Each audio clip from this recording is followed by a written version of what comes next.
ಸೂರ್ಯ ನಮಸ್ಕಾರ ಮಾಡೋಣ. ಸೂರ್ಯ ನಮಸ್ಕಾರ ಮಾಡೋದ್ರಿಂದ ಬದಲು ಕೆಲವು ಏನ್ ಮಾಡ್ಬೇಕು, ನಾವು ಎಕ್ಸರ್ಸೈಸ್ ಗಳನ್ನ ಮಾಡ್ಬೇಕು. ಡೈರೆಕ್ಟ್ ಆಗಿ ನಾವು ವ್ಯಾಯಾಮ ಮಾಡಕ್ಕೆ, ಸೂರ್ಯ ನಮಸ್ಕಾರ ಮಾಡಕ್ಕೆ, ಯೋಗಾಸನ ಮಾಡಕ್ಕೆ ಆಗಲ್ಲ. ಅದಕ್ಕಿಂತಲೂ ಮೊದಲು ಕೆಲವು ಎಕ್ಸರ್ಸೈಸ್ ಗಳನ್ನ ಮಾಡೋಣ. ವಾರ್ಮ್ ಅಪ್ ಎಕ್ಸರ್ಸೈಸ್ ಅಂತ ಹೇಳ್ತೀವಿ. ಈಗ ಅದನ್ನ ಮಾಡೋಣ. ನಿಧಾನವಾಗಿ ಎಲ್ಲರೂ ನಿಂತ್ಕೊಳ್ಳಿ, ಮಾತಾಡ್ಬೇಕು.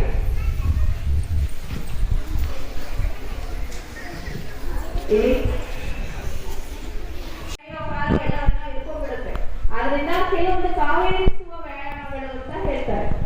ಅದನ್ನ ಈಗ ಏನ್ ಮಾಡ್ಬೇಕು ಅಂದ್ರೆ, ನೀವು ಎರಡೂ ಕೈಗಳನ್ನ ನೇರ ಮಾಡಿ, ಎರಡು ಕಿವಿ ಟಚ್ ಮಾಡಿ, ಬೆರಳುಗಳೆಲ್ಲ ನೇರ ಮಾಡಿ. ನಂತರ ಇದೆ ಇದೆಯಾ? ಇಲ್ಲಿ ಹೀಗೆ ನೀವು ಇದನ್ನ ಬಿಡಿ.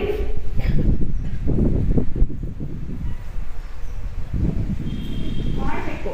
ನೀವು ಮಾಡೋದ್ರಿಂದ ಫೀಲ್ ಆಗ್ಬೇಕು ನಿಮ್ಗೆ.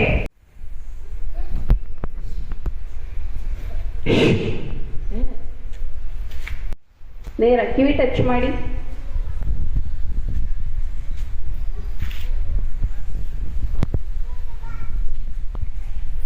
ಹೀಗಿದ್ದೀರಿ, ಈಗ ನೇರ ಮಾಡಿ. ನಿಂತಲ್ಲೇ ಲೈಟ್ ಆಗಿ ಜಂಪ್ ಮಾಡಿ. ಸ್ಟಾಪ್. ಹಲ್ಲು ಬಿಡಿ ಅಂತ ಹೇಳಿಲ್ಲ. ಇವಾಗ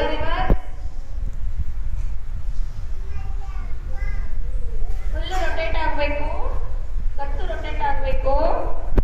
ಸ್ಟಾಪ್. ಇವಾಗ side straight, side straight.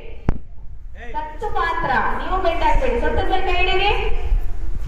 Side straight, side straight.